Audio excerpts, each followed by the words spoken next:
রাজনৈতিক সমঝোতার বিষয়টা এটা আসলে আমরা মনে করি না যেটা কোনো দলীয় অবস্থান থেকে হওয়া উচিত, বরং আমরা যদি আমাদের নীতিগত অবস্থানটা ঠিক করতে পারি, আমাদের আকাঙ্ক্ষা জন আকাঙ্ক্ষার জায়গাটা ঠিক করতে পারি যে জুলাই গণ অভ্যুত্থানের পরে আমরা একটা নতুন বাংলাদেশের কথা বলতেছি এবং আমরা বলতেছি যে যেই ব্যবস্থার ফলে একটা স্বৈরতন্ত্র বা ফ্যাসিবাদ তৈরি হয়েছিল, আমরা তো অবশ্যই চাই যে সেই ব্যবস্থাটি থাকবে না সামনের বাংলাদেশে। তো সেই ব্যবস্থার পরিবর্তন করতে হলে কি কি পদক্ষেপ আসলে নিতে হবে, আমরা মনে করছি এই পদক্ষেপ নিলে গণতান্ত্রিক একটা রাষ্ট্র কাঠামোতে আমরা প্রবেশ করতে পারবো। তো সেই জায়গা থেকে এটা জনগণই নির্ধারণ করবে, জনগণের সামনেই পরিষ্কার করতে হবে যে আসলে আমরা গণতান্ত্রিক একটা রাষ্ট্র কাঠামো যাব নাকি আমরা পুরনো রাষ্ট্র কাঠামো পুরনো বন্দোবস্ততেই ফেরত যাব।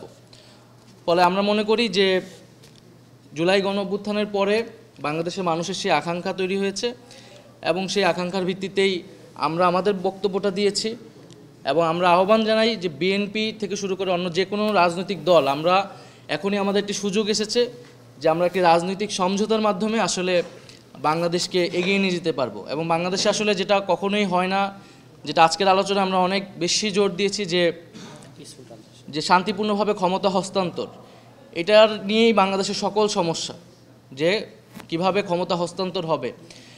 তো এবং সেই জায়গায় রাজনৈতিক দলগুলোর মধ্যে সমঝোতা আলোচনার টেবিলে বসা, সেটাকে সেই সংস্কৃতি আসলে প্রয়োজন। ফলে আমরা আহ্বান জানাবো যে মৌলিক সংস্কারের কথা আমরা বলেছি, সেই সংস্কারে যাতে আমরা সবাই নীতিগতভাবে একমত হই, এর ফলে আসলে এই সংকটকাল থেকে আমরা উত্তরণ করতে পারব। আমরা মনে করি যদি এই মৌলিক সংস্কার না হয় তাহলে আসলে আমাদের কোনো পরিবর্তনই রাষ্ট্র কাঠামোর আসলে হবে না।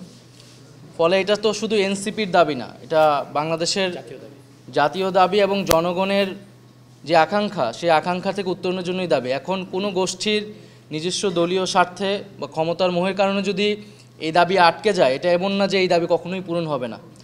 শেখ হাসিনা সরকারও মনে করেছিল সেই সময় অনেক দাবি, কোনো দাবি কিন্তু পূরণ হয়নি এবং মনে করেছিল তিনি যা বলবেন সেভাবেই আসলে জাতি এবং রাষ্ট্র চলবে, কিন্তু শেষ পর্যন্ত কিন্তু হয়নি। জনগণ কিন্তু রাস্তায় নেমে এসেছিল এবং জনগণ 5ই আগস্ট তাদের নিজস্ব জনগণের যে ক্ষমতা, সেই ক্ষমতা কিন্তু দেখিয়েছে এবং সেই রাষ্ট্র কাঠামোর অঙ্গীকার বা আকাঙ্ক্ষা তারা ব্যক্ত করেছে। এবং এখন যদি আমরা তার জনগণের আকাঙ্ক্ষা, গণ অভ্যুত্থানের আকাঙ্ক্ষা, সেটা থেকে যদি আমরা সরে যাই বা কেউ কোনো গোষ্ঠী সরে যায়, তাহলে জনগণ যে আবার রাস্তায় নামবে না তার কিন্তু কোনো নিশ্চয়তা নেই।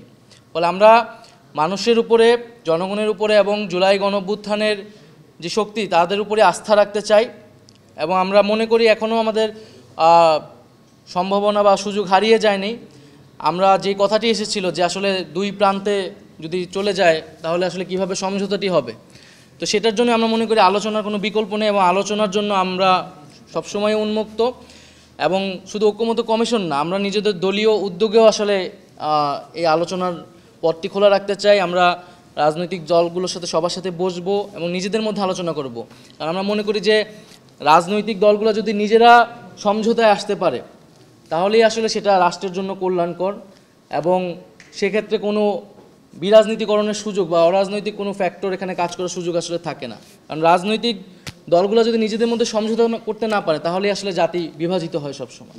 না, মূলনীতিতে সংস্কার ঐক্যমত্য কমিশন থেকেই প্রস্তাবনা ছিল যে 4 মূলনীতি বাতিল করা এবং ওনারা 5 মূলনীতির একটা প্রস্তাবনা দিয়েছেন। তো আমরা সেখানে তো শুধু টিক চিহ্ন দেওয়ার এবং ছোট মন্তব্য করার সুযোগ ছিল। তো সেই জায়গায় আমরা বলেছি যে 4 মূলনীতি, যা 72-এর যে 4 মূলনীতি বাতিল করা, সেটাকে আমরা সমর্থন করি এবং এটা আমরা বহুবার বলেছি যে আমরা কেন 72-এর মূলনীতিকে বাতিল চাই।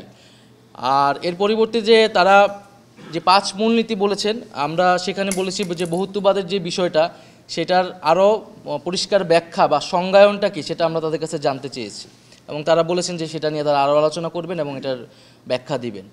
আর এর বাইরেও আমরা বলেছি যে আমরা এখন দেখছি 5ম সংশোধনী মাধ্যমে আবার সে আগের একটা মূলনীতিকে ফিরিয়ে আনার প্রচেষ্টা আছে। সেই জায়গায় আমরা বলেছি যে এই মূলনীতির মাধ্যমে বিভিন্ন সময় আমরা দেখেছি যে দলীয় রাজনৈতিক অবস্থান বা দলীয় মূলনীতিকে চাপিয়ে দেওয়া হয়েছে সংবিধানে, দলীয় মতাদর্শকে চাপিয়ে দেওয়া হয়েছে। বরং সংবিধানে আমাদের এমন একটা জাতীয় ঐক্যমতের জায়গায় আসলে থাকা উচিত ছিল, যে আদর্শিক জায়গাটা কোনো নির্দিষ্ট দলের বা কোনো নির্দিষ্ট জনগোষ্ঠীর কোনো আদর্শ বা মূলনীতি এখানে থাকার সুযোগ নেই। সেই জায়গায় আমরা প্রশ্ন করেছি ঐক্যমত কমিশনের কাছে যে মূলনীতি কাঠামোর বাইরেও আমরা সংবিধানকে ভাবতে পারি কিনা। কারণ আমরা সংবিধানে রিপাবলিকের কথা বলছি, আমরা গণতান্ত্রিক রাষ্ট্রের কথা বলছি, আমরা মৌলিক অধিকারগুলোর কথা বলছি, যার মাধ্যমে রাষ্ট্রের জনগণের অধিকার কিভাবে নিশ্চিত হবে, কিভাবে একটা অন্তর্ভুক্তিমূলক রাষ্ট্র হবে, এর বাইরে আবার মূলনীতির প্রয়োজন আছে কিনা। কারণ মূলনীতির যেই বাংলাদেশের সিলসিলা আমরা দেখেছি, সেটা আসলে খুব সুখকর অভিজ্ঞতা আমাদের জন্য হয়নি আর কি। তো এই বিষয়ে আসলে কোনো চূড়ান্ত কিছু আজকে হয়নি, আজকে আলোচনা হয়েছে না, আজকে তো এই বিষয়ে আসলে আলোচনা হয়নি। কারণ এই সংস্কারগুলো আমরা আসলে কিভাবে করব, পদ্ধতির জায়গায় হচ্ছে তখন আমরা বলতেছি গণপরিষদ নাকি এটা সংশোধনীর মাধ্যমে হবে নাকি গণভোটের মাধ্যমে হবে, এই বিষয়ে আজকে আলোচনা হয়নি। আমাদের পূর্ব অবস্থান তো এটা যে গণপরিষদের মাধ্যমে হতে হবে, এবং আজকে শুধু আসলে কি কি সংস্কারে আমরা ঐক্যমত হতে পারি সেই বিষয়টা আলোচনা হয়েছে।